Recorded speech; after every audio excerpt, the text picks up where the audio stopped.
महाभारत में वर्णित कथा के अनुसार एक समय में हस्तिनापुर के राजा महाराज शांतनु हुआ करते थे। एक दिन की बात है कि वो रोज की तरह हस्तिनापुर के महल से शिकार करने को निकले। चलते चलते जब वो गंगा नदी के किनारे पहुंचे तो उन्होंने देखा कि एक सुंदर स्त्री गंगा नदी के किनारे बैठी हुई है। उसे देख राजा ने अपना रथ रोकने को कहा। सारथी, जरा रथ को रोकिए। रथ से उतरकर राजा उस सुंदर स्त्री के पास गए और उस सुंदर स्त्री का रूप देखकर उस पर मोहित हो गए। उसकी सुंदरता को देख उन्होंने उसके सामने विवाह का प्रस्ताव रखा। उनका प्रस्ताव सुन गंगा ने कहा, मैं आपसे विवाह करने के लिए तैयार हूँ, लेकिन पहले मेरी एक शर्त सुन लीजिए। हाँ, मैं तुम्हारी सभी शर्तें मानने के लिए तैयार हूँ। अरे पहले शर्त तो सुन लो। देवी, अपनी शर्त बताएं। तब देवी गंगा ने कहा, महाराज, विवाह के पश्चात आप ना तो मुझसे कोई सवाल पूछेंगे और ना ही मुझे किसी काम को करने से रोकेंगे, और जिस दिन आप ऐसा करेंगे मैं आपको छोड़कर चली जाऊंगी। ठीक है देवी, विवाह के बाद ऐसा ही होगा। गंगा की शर्त स्वीकार करने के बाद राजा शांतनु और देवी गंगा का विवाह संपन्न हुआ।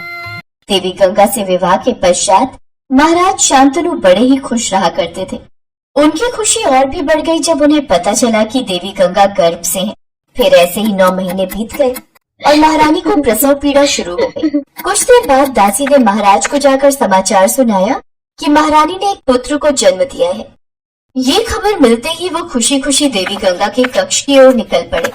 अभी वो रास्ते में ही थे कि तभी दूसरी दासी ने उन्हें बताया कि देवी गंगा पुत्र को लेकर जंगल की ओर गई है। ये सुनकर राजा का मन व्याकुल हो उठा। इस वक्त देवी गंगा मेरे पुत्र को लेकर जंगल क्यों गई होंगी? अब वो भी उन्हें खोजने निकल पड़े। खोजते हुए जब वो गंगा नदी के तट पर पहुँचे तो उन्होंने देखा कि देवी गंगा उनके पुत्र को नदी में बहा रही है। देवी, ये क्या? तभी राजा को विवाह से पूर्व दिया गया अपना वचन याद आ गया और वो वहीं रुक गए और अपनी आंखों के सामने अपने पुत्र को मरता हुआ देखते रहे। वो उदास होकर महल लौट आए। देवी गंगा भी लौटकर महल आ गई, लेकिन राजा का कुछ भी पूछने का साहस नहीं हुआ। ऐसे ही समय बीता और गंगा फिर गर्भवती हुई और इस बार भी दासी ने उनको आकर वही बताया। महाराज, महारानी ने पुत्र को जन्म दिया है, लेकिन इस बार भी वो बच्चे को लेकर जंगल की ओर गई है। क्या? नहीं। राजा दौड़ते हुए उसके पीछे गया और इस बार भी उन्होंने देखा कि पहले की भांति इस बार भी देवी गंगा ने उनके पुत्र को पानी में बहा दिया। राजा का दिल बैठ गया और मन ही मन सोचने लगा, ये कितनी क्रूर माँ है जो अपने पुत्र के जन्म लेते ही उसे गंगा में बहा देती है, लेकिन वो ऐसा कर क्यों रही है? उन्होंने देवी गंगा से इसका कारण पूछना चाहा, लेकिन इस बार भी वो अपने वचन के कारण उससे कुछ न पूछ सके। ऐसे ही दिन गुजरते गए और ऐसे ही वो बार बार गर्भवती होती गई और अपने नवजात पुत्रों को गंगा में बहाती गई।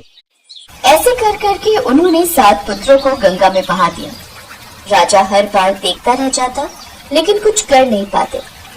फिर जब गंगा ने उनके 8वें पुत्र को जन्म दिया और वो उसे गंगा में बहाने ले गए, तो महाराज खुद को रोक नहीं पाए और कहने लगे, हे प्रिया, तुम ऐसा क्यों कर रही हो? महाराज, आप घबराइए मत, आपके सभी पुत्र जिंदा हैं। मैंने उन्हें मारा नहीं है, बल्कि उन्हें महर्षि वशिष्ठ के श्राप से मुक्ति दिलाई है। हे देवी, आपके कहने का क्या मतलब है? तब देवी गंगा ने उन्हें बताया, महाराज, पूर्व जन्म में महर्षि वशिष्ठ के पास कामधेनु गाय हुआ करती थी। कामधेनु एक दिव्य गाय थी। उस वक्त इनकी चर्चा तीनों लोक में हुआ करती थी, जिस कारण उसे 8 वसुओं ने चुराने का प्रयास किया। वे सभी उस ऋषि के आश्रम में पहुंच गए और उन्होंने गाय को चुराने का प्रयास किया। इस बात का पता जब ऋषि को चला तो वो क्रोधित हो उठे और कहने लगे, गाय को चुराना तो मनुष्य का स्वभाव माना जाता है, लेकिन तुम लोगों ने वसु होकर भी मनुष्य जैसा अपराध किया है। इसलिए मैं तुम लोगों को श्राप देता हूँ कि तुम लोग अगले जन्म में मनुष्य के रूप में जन्म लोगे। ऋषिवर, हमें माफ कर दो, हमसे गलती हो गई। सभी वसुओं ने उससे माफी मांगी, जिसे देख ऋषि का मन पिघल गया और वो कहने लगे, मैं अपना श्राप वापस तो नहीं ले सकता, लेकिन मैं तुम्हें ये वरदान देता हूँ कि मनुष्य रूप में जन्म लेते ही तुम्हें मुक्ति मिलेगी। लेकिन तुम में से एक को अपने पापों का प्रायश्चित करने के लिए लंबे समय तक पृथ्वी लोक में रहना पड़ेगा।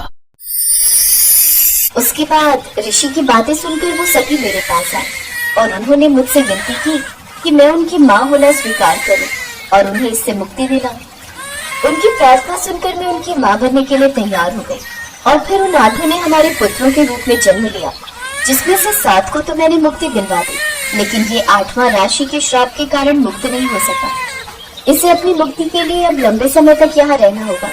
परंतु महाराज, अपनी शर्त के मुताबिक मैं अब वापस जा रही हूँ और आपके इस पुत्र को भी अपने साथ ले जा रही हूँ और समय आने पर आपका ये पुत्र आपको लौटा दूंगी।